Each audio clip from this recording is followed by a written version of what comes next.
Guys, welcome. We're live. We're here with Dylan Alexander, follows draft.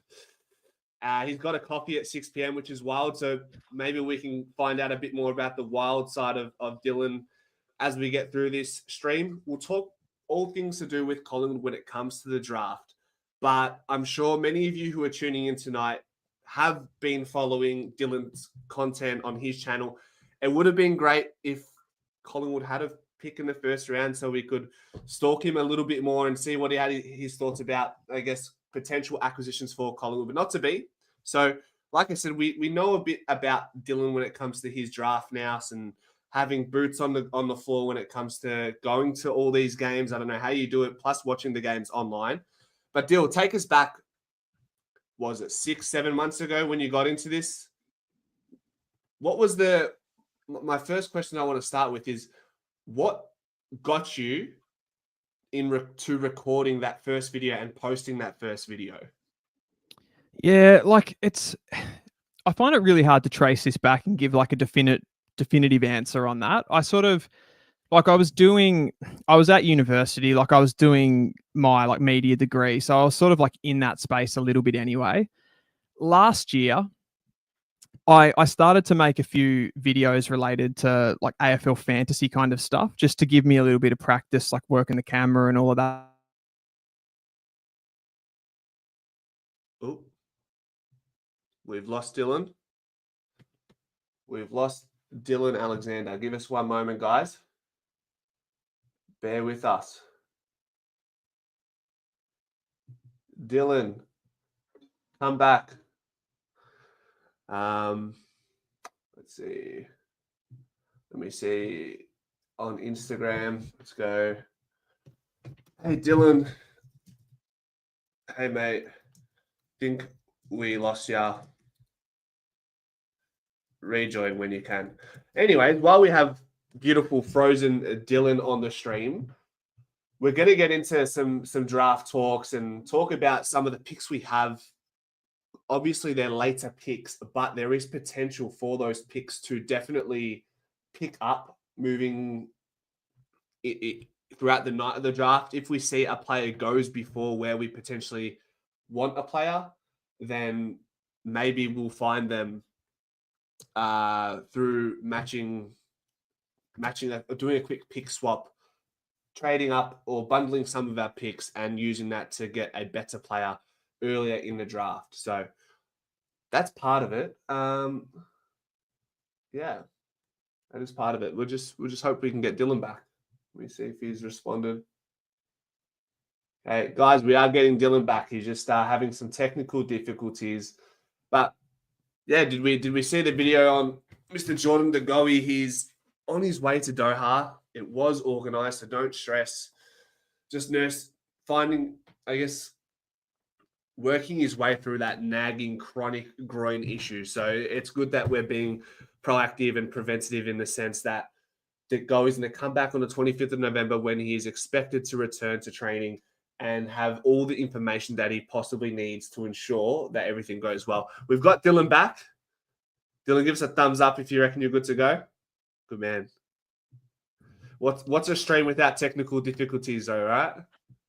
Far out, man. I don't know what happened there. I'll keep going on with that. I don't know where you got to, but I was last year basically messing around with doing some video content regarding like AFL fantasy. I just was filming it on my phone, like nothing too technical. And I just sort of got it in my head that I was really enjoying my football stuff. Like I was really enjoying just watching footy, analyzing the game, doing my fantasy team and stuff like that. So I just thought, looking at the whole kind of media landscape, there wasn't a lot of this, I guess, like crossover content that's not on the mainstream media following something like the draft. And pretty much at first just took my phone along, just went down to like, I saw that the Coates Talent League games were on. I'm like, this is the best way to be able to follow the draft. Went down to the game, vlogged it. The vlogs were not popular at all. But it was kind of, I guess it was a little bit of a window into it for me and a way of getting into it. And then that sort of evolved. And I guess you just start making similar content to the types of content that's online from other football creators. You're doing like the talking head stuff. And that probably got a little bit more traction. I suppose, and people were sort of like relating to what I was saying and stuff like that. And then, yeah, I don't know, like six months down the road, here we are, and doing a lot of podcasts, doing all this stuff, and it's pretty wild to me. Do you expect there to be a moment of respite? I don't think we dived into that too much off camera, but do you find, is there going to be a time where you're just going to be able to kick your feet up and have a little bit of a break from the YouTube scene? It's a great question, because I was kind of thinking to myself the other day, I'm like, as soon as the draft finishes, this is like, I'm just going to be able to chill. Like I've got that date in my head. Like I'm sort of working, like I feel like I'm working 12 to 16 hours a day at the moment, like getting videos out, researching stuff. And I feel like that is the day that in my head, I'm getting a break. But in reality, I'm probably going to be doing a lot of like post-draft content anyway. So I think realistically in my head, I think the moment will be probably like Christmas. Over that time, like my wife's going to take a break then, and I think we'll probably go away and just have like, 10 days off or something like that, and then try to, in the new year, like I want to try to elevate it a little bit more, go a little bit better for next year. Yeah, well, I guess what, 2025, there's going to be another draft there, and there's going to be interest there, so it just doesn't stop. And it is, you'd think draft content would have like a 3 month window where it really thrives. But I think nowadays people want around the clock, around the year information on all these prospects, especially the father sons, I've noticed. 100%. And I think like there's like every year there's a bunch of clubs or club supporters that follow a team that sucks, and they're interested in the draft. Like if you look at all of the people that are watching my content, like a large percentage of the fan base, it's Richmond, it's the Saints, it's Melbourne. And I mean, not all of those teams suck as badly. Like North Melbourne's another one too, who I support. But if your team's down the bottom of the ladder, you have a good draft hand, you're pretty much all throughout the season. Like this is your grand final, really, isn't it? Like this is the thing that can kind of transform your side going forward. And I think, I guess there's other things that come into that too. Like you've got the mid-season draft now, and you've got different mechanisms for teams to be able to get better, and that's sort of always changing and moving forward. So I think as long as that stuff's happening, obviously the YouTube media scene's getting bigger and bigger with the AFL, and I don't think it's a space that even still probably has like enough people operating in it. Like there could even be more people operating in this space and making more content. There's sort of, I think it's like never enough for all of the footy fans out there. Yeah, I think the more people doing what we're doing is going to be beneficial to everyone, including the viewer, including the content creator, and everyone else in between. So for those who are listening and maybe listen to this after the fact, and you've had an inkling to get involved, and I think now's the perfect time.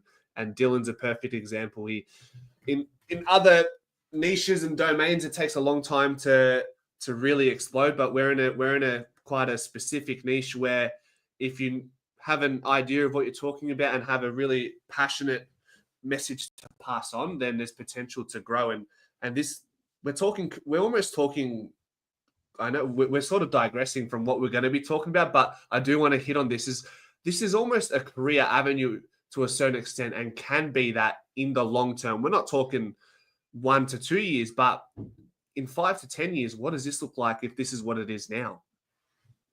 Yeah, 100%. And I think like for people that are starting out and wanting to do it, like you have to sort of, I guess, like make some sacrifices. Like you have to be prepared when you first jump on camera. Like you're probably going to suck a little bit, and it's going to be cringe and all of that kind of stuff. Like if you can just sort of get through that, you'll get better at it. You'll naturally be more comfortable speaking to the camera. I think another big barrier is people want the content to look and feel really nice and, like elevated and upgraded. And I think at the beginning, like it doesn't matter. Like if you can just put out a few videos, just give yourself a goal to just upload regularly. And then from there, you can kind of add all of that sort of stuff in and make it how you want it to be in the long term. Yep. Spot on. So have a crack if you're thinking about it, and nobody really cares what you do. Just do it and everything will be fine. But we move on. So we talk about the Collingwood draft, Dylan, tonight. And while we don't have the best draft hand, we know that we've since the last time we spoke, Dill, we were talking picks in the 20s, picks in the 30s. We had the future first that we could have used on draft night. That's now gone because that went to Gold Coast to acquire Dan Houston. So there's not a lot of moves that we can make on the night. But with our draft hand right now, I've got it here. 52, 55, 60, and 66 in the first 4 rounds of the draft. Putting your Collingwood hat on, and I know North Melbourne fan over here to the right of me, but put your Collingwood hat on and your list management hat on. What are you doing with these picks? Are you looking to try and move up the draft order on the night, or are you going to try and use as many of those picks as possible? Oh, I definitely think Collingwood could consider trying to get up the board, particularly if there's a player of interest that's a little bit higher. Like, I don't think they have a lot of levers that they can pull, the Pies. One thing that I will say, though, with the current draft hand, like, what is it, 52 and 55, 60, one thing that not a lot of people are talking about is the bid matching that's going to go on here. So obviously you've got Levi Ashcroft, you've got Leo Lombard, and you've got Isaac Kako. There's a ton of picks that Brisbane and the Gold Coast hold that are in that sort of 30s and 40s area, even a couple in the 20s that they're going to use up on those players. When they all fall off, Collingwood's draft hand is going to come in a little bit as well. So that pick 52, it's probably going to be sitting like more likely in the mid 40s by the time that it actually does come around. So you're going to get a little bump anyway for all of those picks. As for moving up, like, as I said, I think it would only happen. There'd only be a point doing it if there was a player of interest that you really, really liked. But the hand, given that the draft is so deep and it goes back pretty far, I'd say like once you get outside that top 30, it starts to even out for probably another 15 to 20 picks. So Collingwood is still going to be in that range for like a pretty handy player, particularly with picks 52 and 55 that'll come into the 40s. Interesting. And before we talk about some of the players, I want to ask you a question regarding the matching bids, because it's something, and this might come across as a stupid question, but I'll put my hand up and I'll ask it, right? There's no, what do you say? There's no such thing, right? Yeah. No such thing. Okay. So, for example, Brisbane will use X amount of picks to match the Ashcroft bid, right? So I'm not sure if you're privy to it, but which picks they'll use. They've got 27, 34, 42. Do you know which picks they're going to use specifically to match that bid, or not too sure? Well, it does depend when the bid comes, but let's say it's pick 3 or 4. Mm-hmm. Then you're probably looking at, I'd say, 4 of those picks. Okay. How many have they got in total? They got six in total, don't they? Yeah, 6 picks in total at the moment. Yeah. And then they'll have Sam Marshall at around the 20 to 25 mark as well, which will kind of round out all of the picks. So I think they've got, have they got 6 that are in front of Collingwood's? So we gave them pick 58. They gave us 60 and 66. So we've got 52, 55, 60, 66. They've got, the only pick they have after us is 58. If that makes sense. So all of those bar that pick will put you up 1 place by the time it gets around to your pick. The only caveat to that is the players that they actually bring in will push the draft order out as well. But there's more picks than players, if that makes sense. So you'll start to drop in as they match those bids. But obviously when Marshall and Ashcroft go, they also go into the draft order and the draft order gets pushed out. Okay.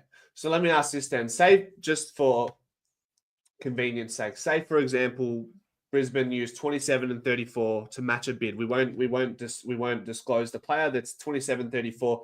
Do those 2 picks become null and then move Collingwood higher up the order, or is it more so to do with that player that's being bidded on that goes down? So one player, so in that down, both of them.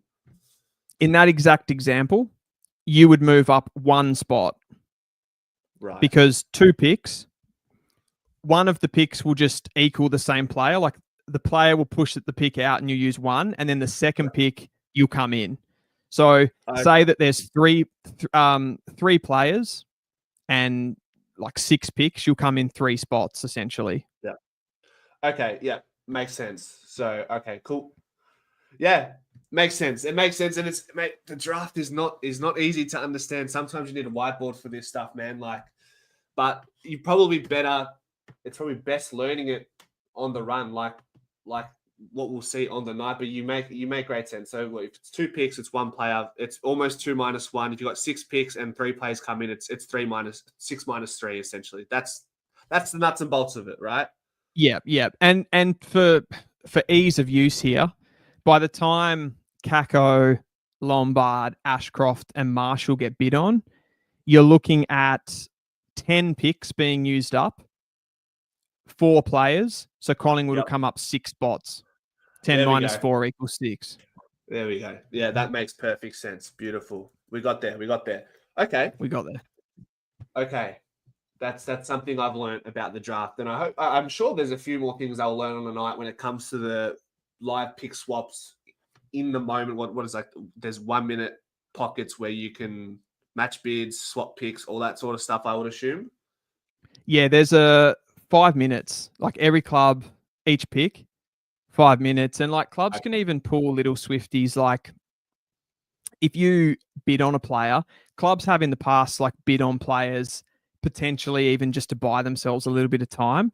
Like they might be a little bit unsure of their order. Something a little bit strange has happened. They'll make a bid on a player just to kind of give themselves, make it a 5-minute window, change to a 10-minute window. So that's another interesting thing. Also, when you're talking these bid matches, like one thing that you've got that just makes it like crazily difficult to understand, you try to work out those matches, like the amount of picks that are going to have to go to match a bid on a player. There's also a 20% discount in the first round as well. So every equation that you try to run there, you've got to also like bring in a 20% discount if it's in the first round and then not after the first round. So yeah, there's a lot going on. And to make matters worse, I think if you've already traded away your future first, you must have your future second, third, fourth, and fifth still intact for the following year. Something like that. Correct. Crazy. Yeah. It's highly complicated, and there's things that still stump me. Like even a month ago with the players dropping in, like I just explained there, like that wasn't even on my mind a month ago. Yeah. So learning on the job massively. They need to give us a dummies guide because it doesn't seem like there's one out there. We're just left to figure it out ourselves. That's okay. Sometimes it's fun trying to figure this stuff out. It humbles you sometimes, doesn't it? You feel like you've got your head across it, and then all of a sudden, like you're just stumped because you just can't get your head across a certain concept. It's just 100%. And it's exactly like it's just footy. It's supposed to be chill, right? Yeah, nah, it's a whole nother ball game, man. And that's why, as respect to people like yourself who are big in the draft, Pommy as well, his understanding and interpretations of how list management works is so like he's in a league of his own when it comes to that, and helps you articulate to the community what needs to happen, why clubs are going this way. You don't always know for sure what they're going to do, but you get an idea. When you know the landscape of your list, you can kind of gather why this player is being delisted while this player is being rookied. I didn't really understand the concept of Oleg Markov and Ash Johnson being delisted and re-rookied. I would imagine it has something to do with being able to take more picks into the draft night to give us a little bit more leeway. That's my understanding. Is that what it is? Is it just a genuine, we don't want you on our senior list and we're going to elevate players from the rookie list to the senior list in lieu of them? Or did that extra 2 delistings get them that, what are they taking? 1, 2, 3, 4 picks into the draft because they still have 4 spots on the senior list because the draftees must go on the senior list. Something like that. Yeah, that's the thing. So like you're pretty much like opening up spots for those draftees to come in, and you would have seen potentially in the last couple of days that all of the teams kind of got like an updated draft order. And you see some of those, like I was looking at all the teams, how many draft picks they had. Like Melbourne for most of this period have only had picks 5 and 9, and now they've got like a 71 tacked onto the end when lists were finalized, and they re-rookied players. So it just gives them like a little bit more scope to work with in the draft. And then when next year comes around, like they've always got the opportunity, if there's any long-term injuries, that they can put somebody back on the senior list and stuff like that. So yeah, there's a lot of controversy around that because, you know, people want to see kind of new players coming in to fill up those rookie spots. And then when you're kind of re-rookieing, most clubs are generally just re-rookieing older players now and not bringing in, so you're not getting that kind of like new fresh blood into the system. It's just sort of old players, but you know, it is what it is. Like in some ways the list sizes are probably on the upper end. Like if you're sort of looking at probably the last 5 players on an AFL list, like they'd probably only be the same standard as players that are running around at like the top end of the VFL. So they're not really as professional athletes, I suppose. Like there's nothing that's setting them apart from just the amateur game. Part of the conversation, do we have too many teams in the league? Because is the quality there to have this many players on an AFL list at this point, right?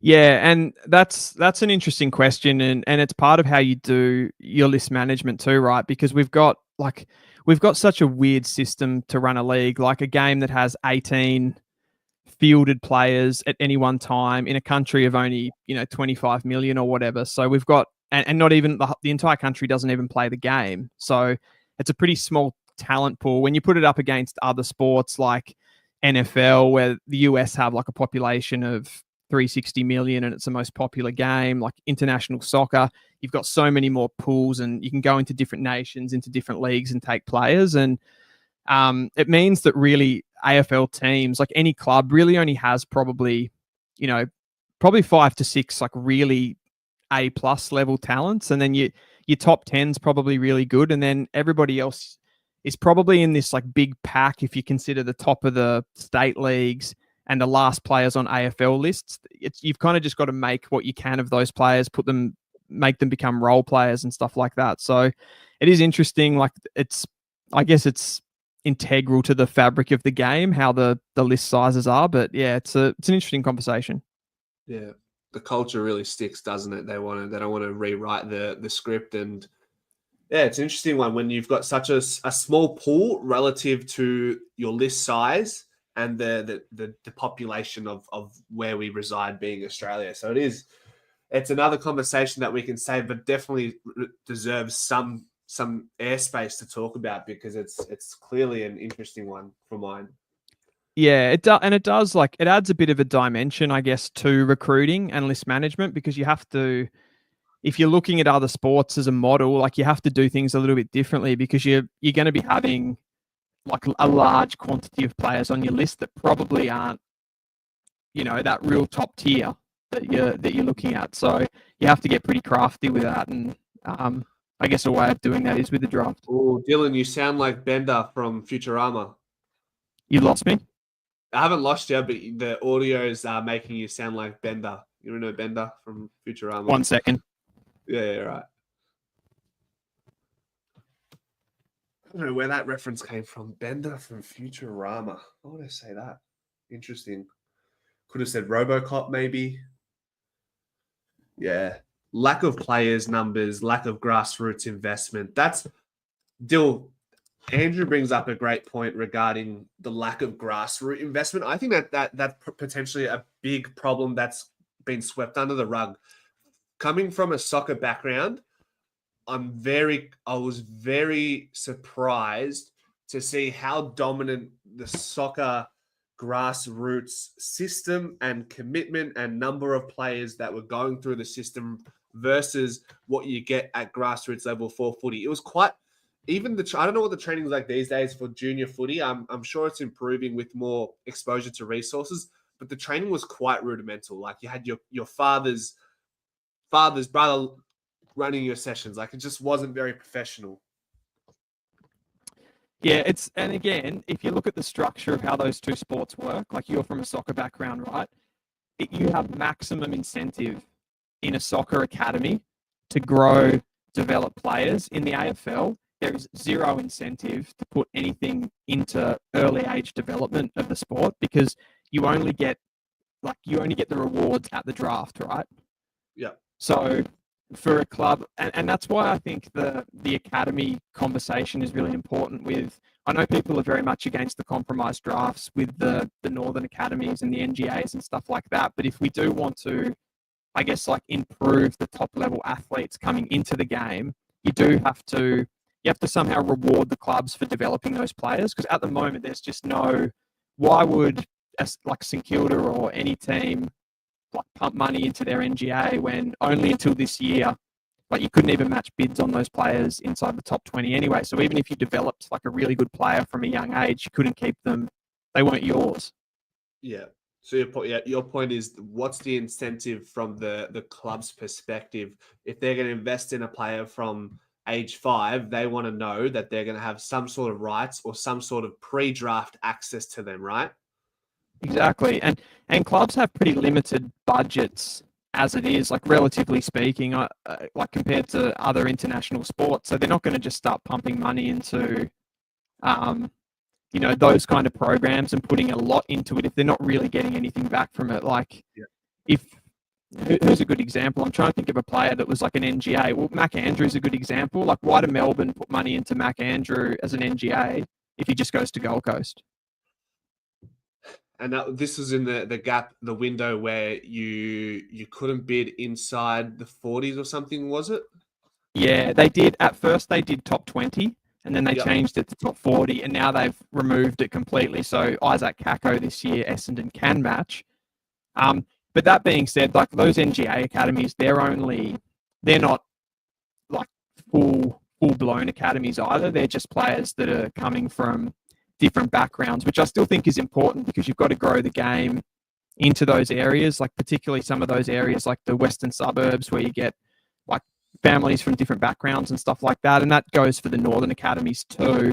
But yeah, it's an interesting conversation with how we have, like, our system is based around the draft, how you have a equalization system so the league is fair and it's not like it is in the Premier League, but you also grow and develop the game and you keep having enough players, enough athletes that are at the level to make the game better, I suppose.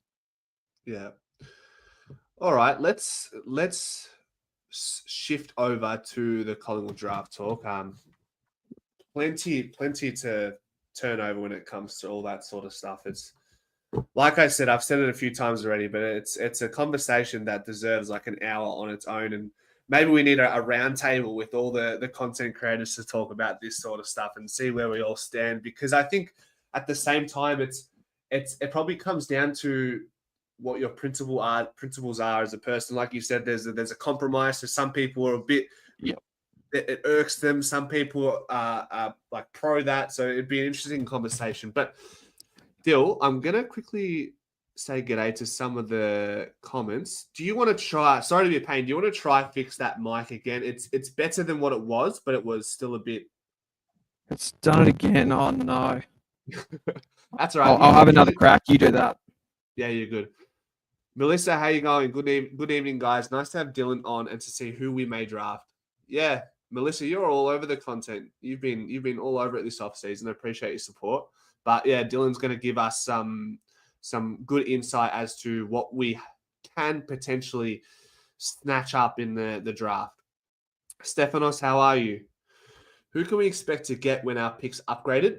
When Dylan comes back, we're gonna jump into that. So thanks for waiting. We're definitely gonna have a chat about that. Boomer, how are you? How you been? Good to see you on the live chat, Boomer. Yeah, we've talked about that, Andrew. It's getting kids interested in the game initially and keeping interest. Nothing wrong with 21, 22-year-olds coming in. We go too early. Yeah, well, I guess with the NBA, some players don't make it to the league till they're 22, 23. So the mid-season draft has been great. The rookie draft, the preseason supplementary period, these are all systems implemented to probably aid with injuries on the list as well, of course, but we know that with the mid-season draft is a great opportunity and way to motivate players in the VFL to really perform the sample, the waffle, to put their best case forward to be picked up in the mid-season draft. But there is a big issue when it comes to the grassroots at the moment. And as Dylan said, one of the issues is the fact that there's no incentive for these players to invest in these players from a young age because there's no guarantee they'll go to said club. And yeah, it's an interesting one. Mello, how are you? How are you? I'm good. Dylan's good. Let's see how Dylan's mic is. Talk to me. Are we good? Oh, not quite. Not quite. No. Do you reckon, is it possible you could like disconnect the mic and just work? Can you talk through your iPad or something? Is that possible? Sorry, mate. Can't hear, so can't hear you now. Bear with us, How's guys. that? We'll get there. Nah, no good. They're making life difficult for Dylan. We just want to know. We just want to know who Collingwood going to draft, and they're doing Dylan dirty. But I'm sure we'll work it out, guys. In the meanwhile, if you have any questions, put it in the chat. We can discuss anything and everything. Let's see, heaps. I feel like Collingwood's been in the news column every day in the off season. It's been something quite crazy, hasn't it? But whatever you do, you got to do, right? To bring in the views, the mainstream media, but it gives us an opportunity to report on it as well. Do you guys have anyone in mind that you want to draft? Nothing too bad yet. Yeah, nothing too bad just yet. There's nothing sinister happening overseas with some of these Collingwood players. A few players in America at the moment. A few players been to Bali. So no stories there. Yeah, Boomer, the fixture, it is what it is, right? It's the AFL are trying to make or capitalize and make as much money as possible off the possible fixtures. And really, if you're going to get Collingwood to play North Melbourne and West Coast twice, you're probably losing an opportunity to make more money elsewhere. And I say that with all due respect, while Dylan is a North Melbourne fan. How's that? I really hope this is better. Yeah, we got it. We're back. Here we go. Oh, I hate technology, man.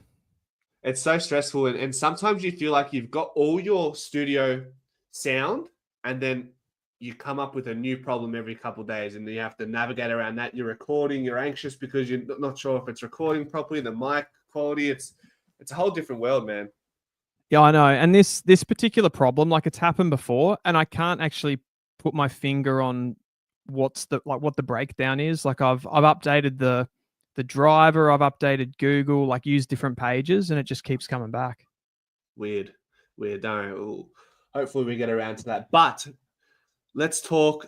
As Peter mentions the tools, I'm gonna come for the head deal, and I'm gonna ask about a certain player because I'm a little bit confused why this player could potentially slide, given he was in the youth All Australian squad where they play against a couple games against VFL teams, and I'm talking about Harry O'Farrell being in the best 22 in Australia, and he's potentially going to slide to a pick in the 30s or the 40s. What are we saying? Yeah, he's definitely, I mean, probably like in some ways for Harry O'Farrell, like he's a bit of a victim of the deep draft. He was in that academy team for sure.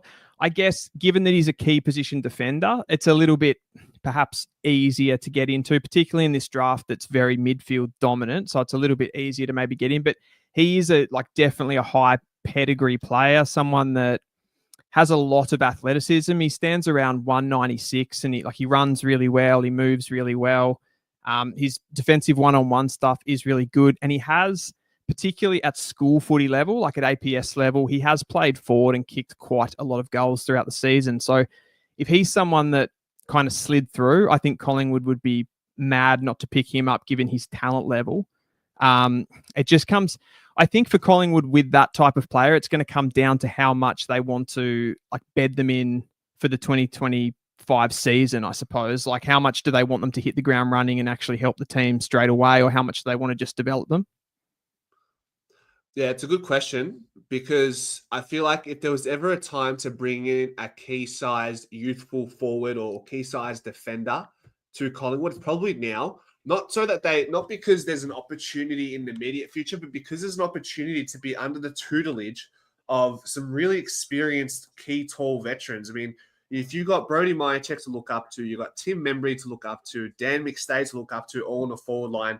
And then you've got on the other side, Darcy Moore, Jeremy Howe, and so on and so forth. I feel like it's a great time to go to Collingwood as a younger player, just in general. Like, yes, we do have one of, if not the oldest list, but I feel like what mainstream media won't paint is the fact that you're probably going to get more wisdom being at a club like Collingwood with an older age group.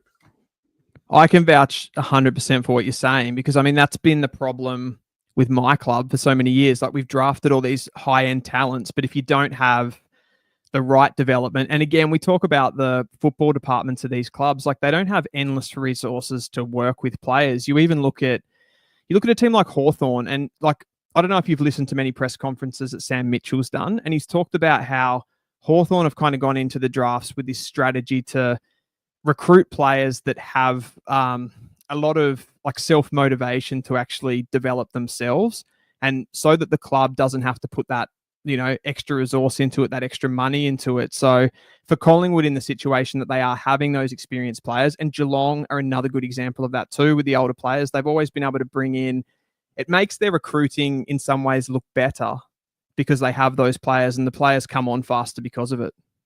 Yeah.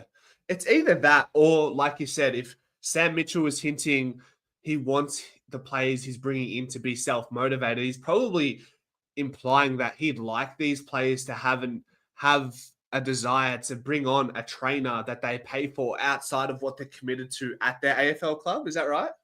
That's what I'm talking about. Yeah. So basically, players that the club doesn't have to worry about when it comes to all of those extra things to become the best possible athlete that they can.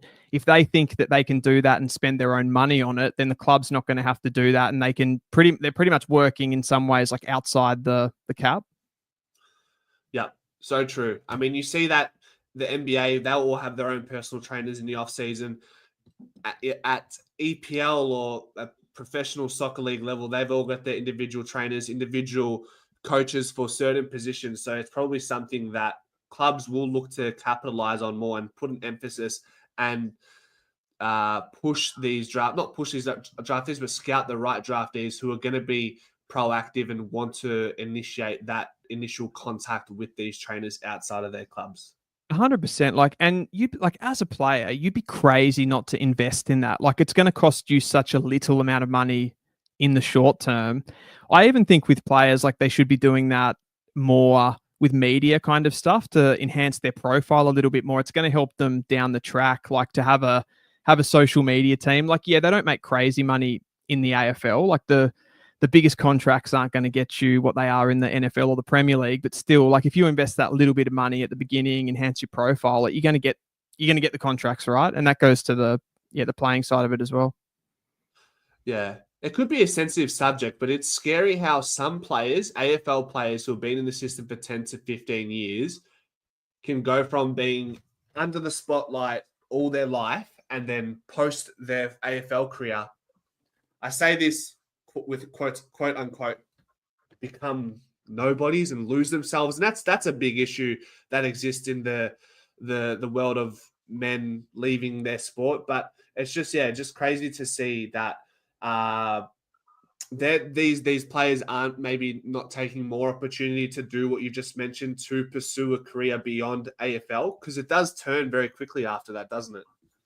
Yeah, 100%. And like, it's not just on them, obviously. Like, it's difficult. Some of these guys come in and they don't really have like a lot of like the information, I guess, and the IP to be able to sort of hook that kind of stuff up. So it's a little bit hard to just put it on them. But like, particularly with looking after your body and your, like, when that is pretty much your weapon to be able to get paid and for your profile, like, you'd be wanting to do whatever you can. And, I guess that all comes down to the character stuff that they do with the recruiting, like to get in the guys that they think that are going to be driven and want to do that sort of stuff. And then it ultimately helps out the club. And spinning that back to the Pies, I guess, the fact that you can bring in young players and you can have, instead of having just one coaching group, you've got a bunch of players, people like Still Sidebottom, like Scott Pendlebury.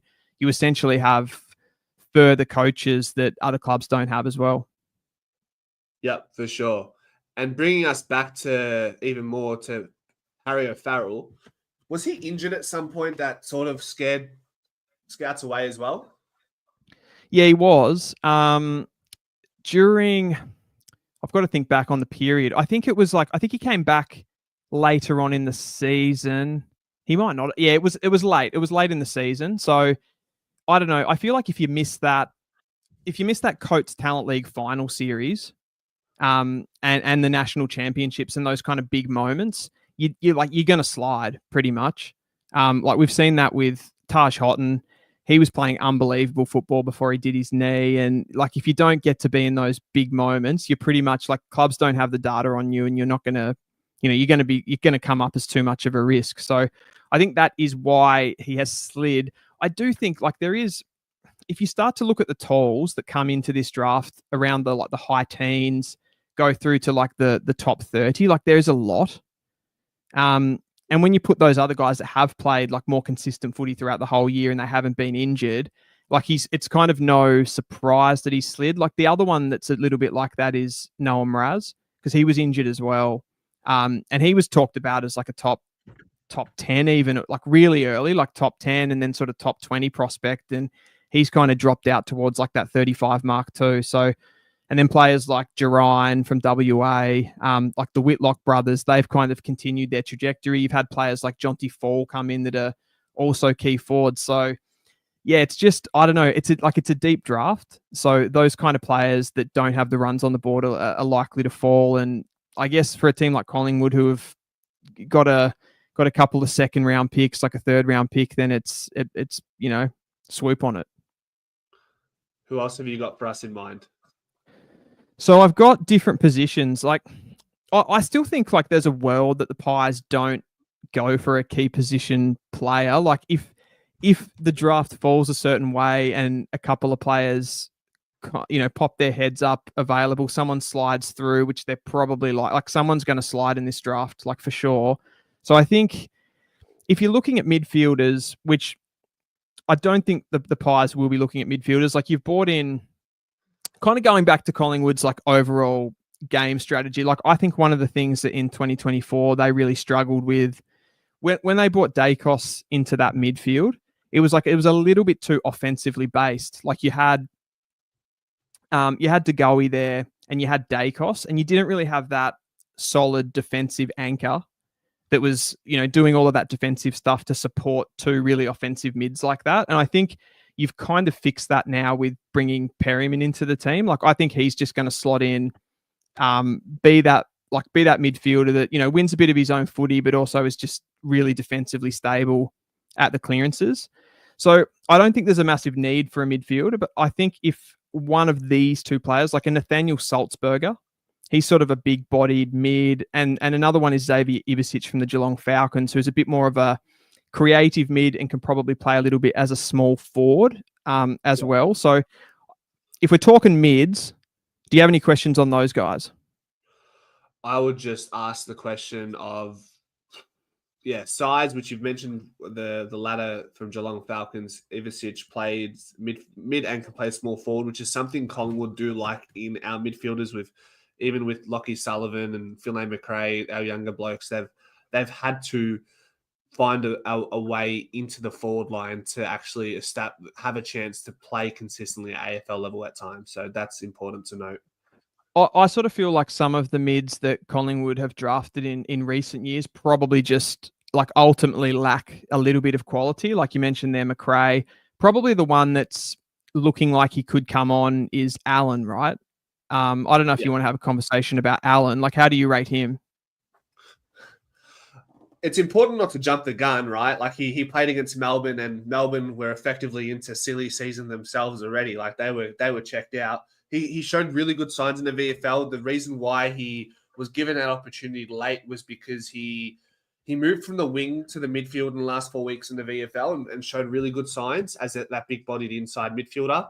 And then that really translated. We moved quite a few players in that final game to ensure that Ed Allen played in the middle and not just played full stop. He played in the middle, moved Crisp to the wing and Quaynor back into the back line. So a lot of things happened. So I think they really want to say, okay, does this VFL form in the midfield translate to AFL level? And he was one of our best players in the night. So long story short, to your question, yes, we rate him at the moment, but there's still more to be seen.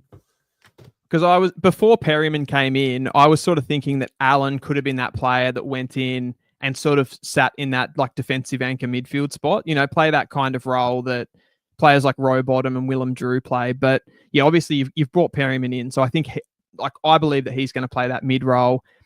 If we move along a little bit to some of the small forwards, because again, I look at some of the Collingwood small forwards. You've obviously lost Joe Richards, which is probably just a little bit of pace. Like Collingwood's forward line, it's really interesting, and it's sort of hard to analyze in some ways because you have like a lack of big, strong sort of key tools, but you have a lot of these like athletic sort of hybrid types. Like you've got your his name's gone, Norm Smith medalist. Oh, Bobby Hill. There you go.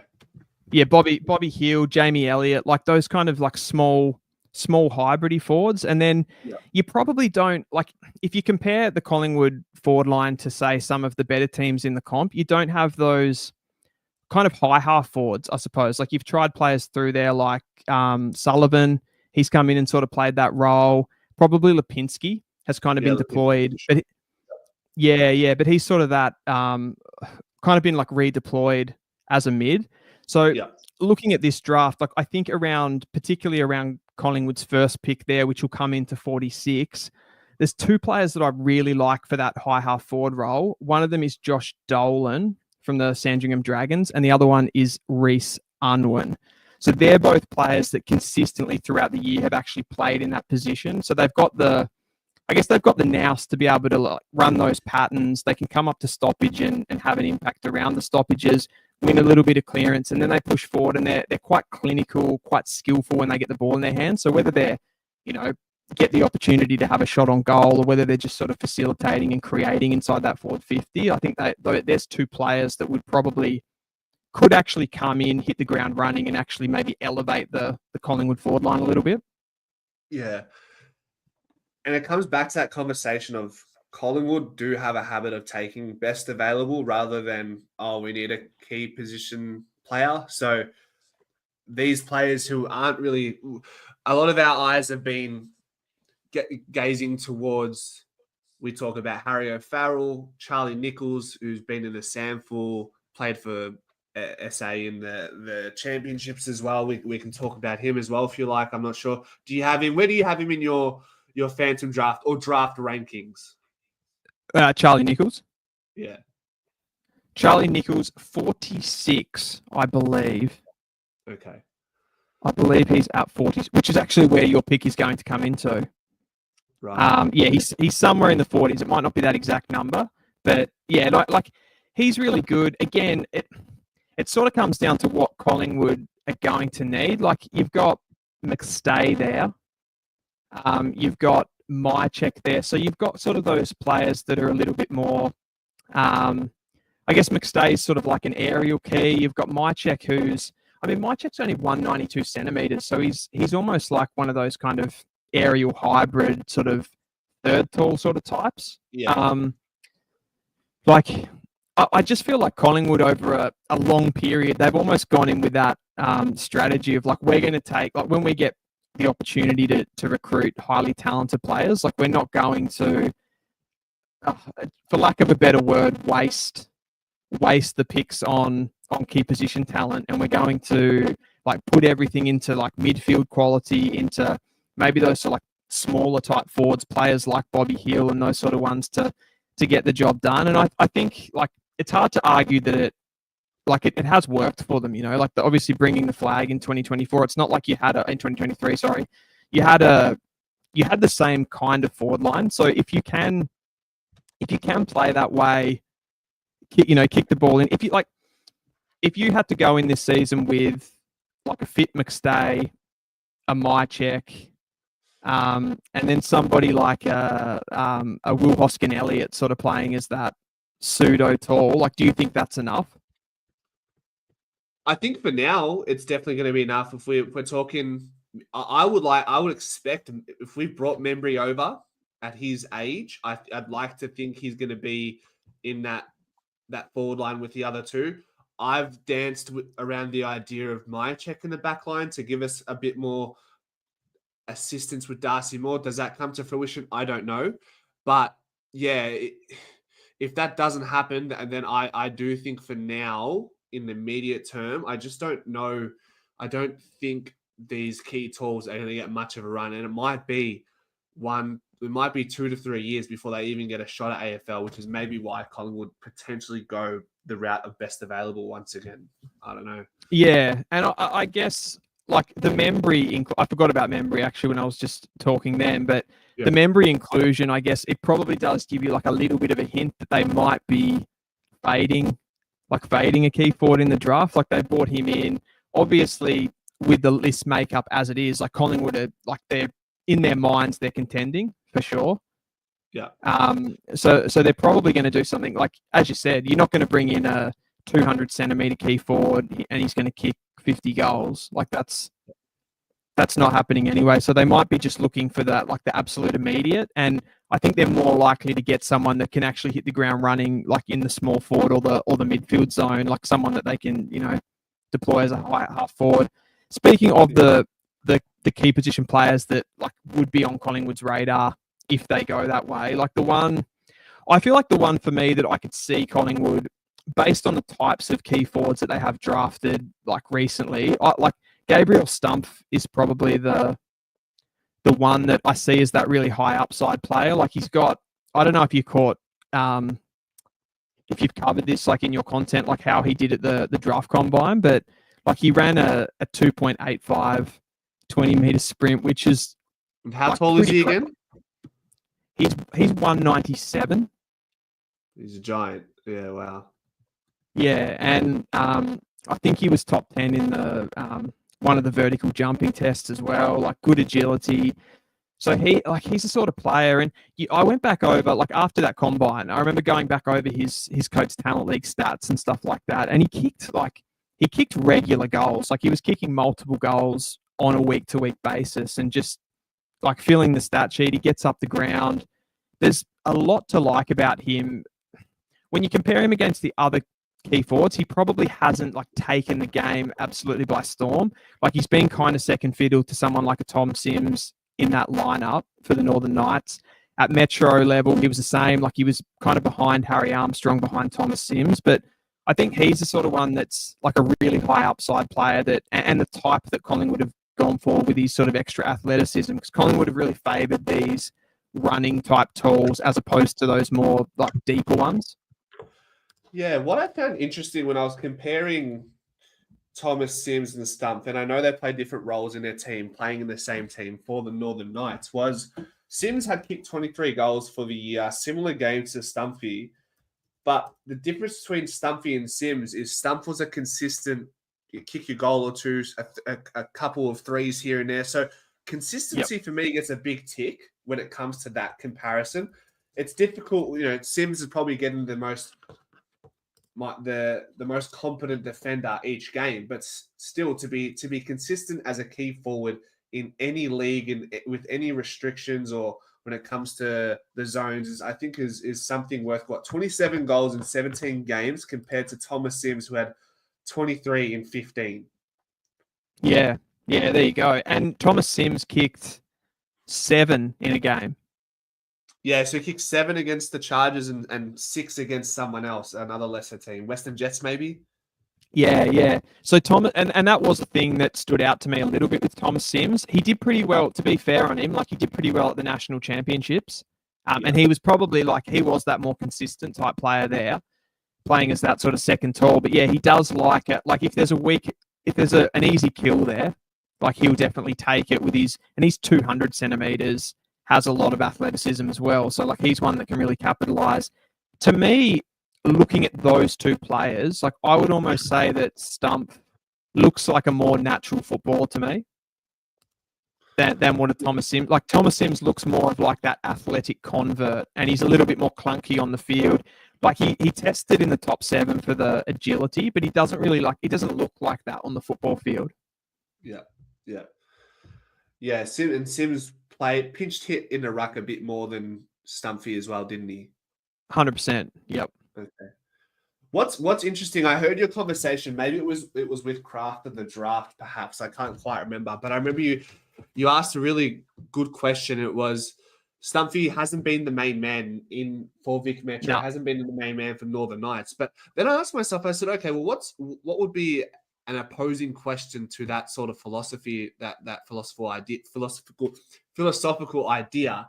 And I thought to myself, well, can you come into the AFL and raise your hand and say, yeah, you know what? I'm the best second or third key tall forward type of player there is coming out of this draft. I know my role very well. I know I'm not going to be the number one key tall forward. I'm actually going to be accustomed and familiar with where you want to play me in my first few years. Yeah, that's a really good point, actually. Like, because there almost hasn't been a time, and like I find that really hard at somewhere like a coach talent league level, because I'm sure the coach doesn't, like, I'm sure they're not so specific with like who's the number one guy and who's the number two guy. And if you go back to the beginning of the year with the Knights, like there was a lot of the news coming out was like Anthony Rocker, the coach there, he was saying that like they pretty much didn't have any key tools, and then Sims and Stump kind of came out of nowhere, so they wouldn't have had really like any idea of who that was going to be, like the number one and the number two guy. So as far as what he's done, though, like from just being able to play as that sort of second foil, like he's really capitalized. And when you actually bring up the stats like that, you know, goals per games, he's obviously worked the role really well. And even at national champs level, like, and playing probably more of a, like, not that you'd ever really call him a third tall, but playing as like that third target, he's still able to like impact the game pretty well, hit the scoreboard. And when he makes that transition to AFL level, like he's not going to have to, like you're right, he's going to be understanding of that. Yeah, it's definitely a question to ponder. But at the end of the day, you're still gonna, if you say, well, you want to take Sims, or you want to take Stump, and they're going to play third key tall forward, you're still going to take Sims, I think, based on what we've seen from him at coach level, and particularly at Vic Metro. Just the way he presents the footy is something that I've taken a liking to when it comes to Thomas Sims. Yeah, 100%. Like, it's a good question. I think that, like, if you went right before the combine, I reckon if you put those two up, you go like, yeah, 100% Sims. But I reckon that combine just made clubs kind of go, wow.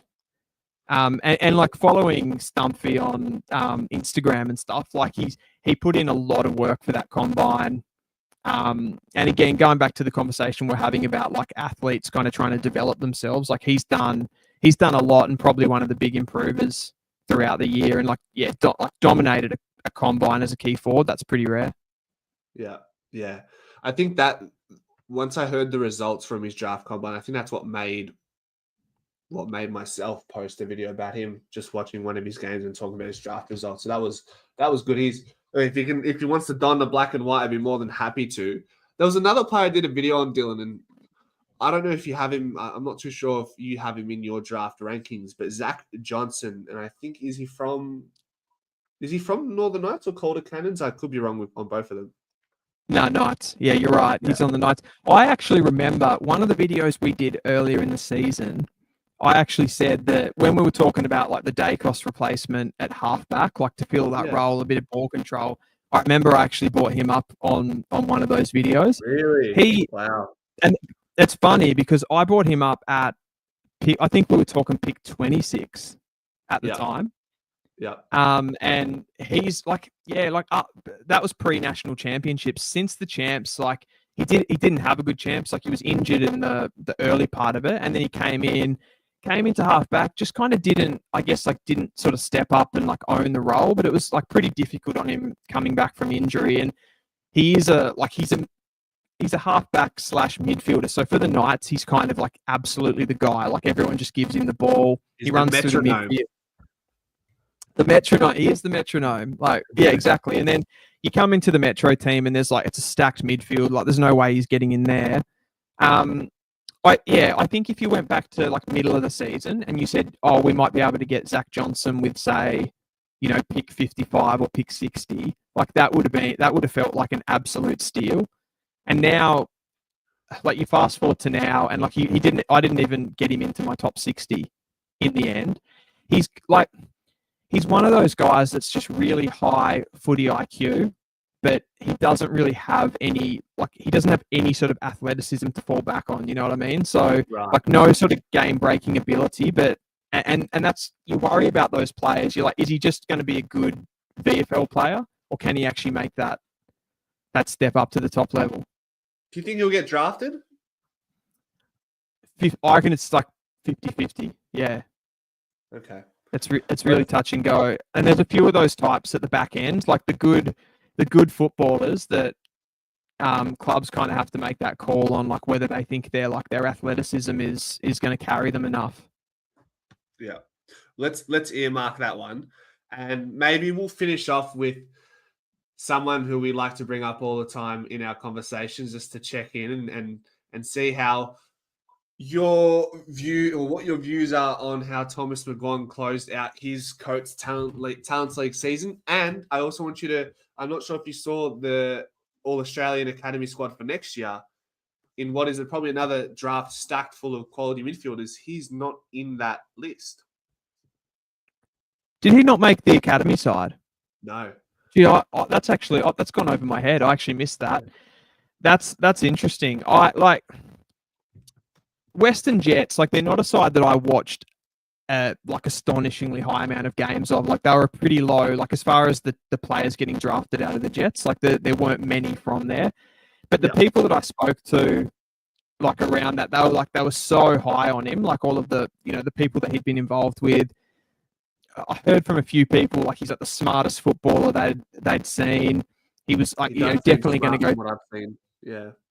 Yeah, just that, like, again, that sort of like that football IQ. I think he's a beautiful kick of the football, and like he worked that wing really, really well.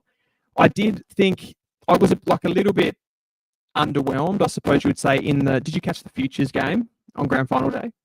No, I remember I was actually intending to follow up with you to see how he went. I think you told me he wasn't. Oh, I saw actually what happened was I saw you do those little reels recapping what you saw, and I noticed that you didn't mention McGuan, so I assumed that he didn't perform up to the expectation in that game. Yeah, like he definitely didn't like kind of elevate himself in that game, I would say, and that's probably the best game we've gotten to see him in, as far as like that's pretty much the peers that he's going to be going at against.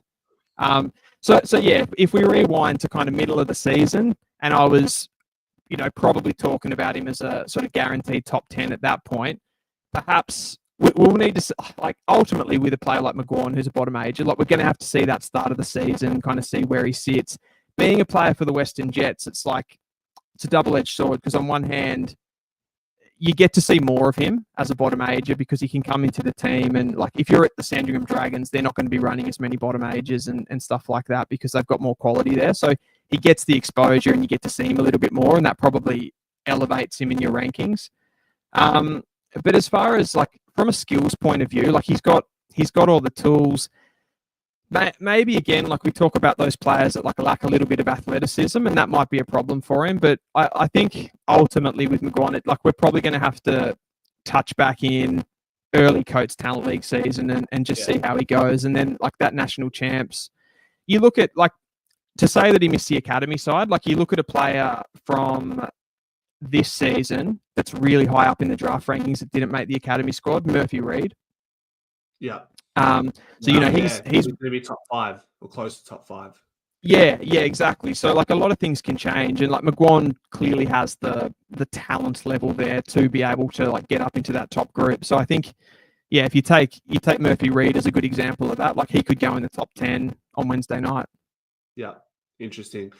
Well, maybe next season we're going to have to head to a mouth-watering Western Jets game against maybe a Sandy Dragons and see how he actually goes against the creme de la creme in his top age year, where he probably will get a lot more attention as well on the field. Being, like I said, being a bottom ager at Western Jets, they gave him the keys. It was a lesser team, a team that would comfortably lose, not comfortably, they'd lose most games, whereas next year they're probably going to try and put, reel him back in a bit more, I reckon, oppositions. Yeah, that's it. And like next year, you'll kind of get to see as well, like probably a little bit of like his mentality and stuff like that. Like he'll be one of the more, like experienced players in that team, and you'll get to kind of see his leadership and stuff like that. So as a bottom ager, like it's pretty rare that you actually see a player, probably Levi Ashcroft's one that bucks that trend a little bit. But yeah, most of them are kind of a little bit more passive in that sense. So we'll get to kind of see the best of him next year for sure. No, we'll definitely set a date, and we'll call it a date, and we'll go watch the Western Jets and make some observations on Mr. Thomas McGowan. What do you reckon?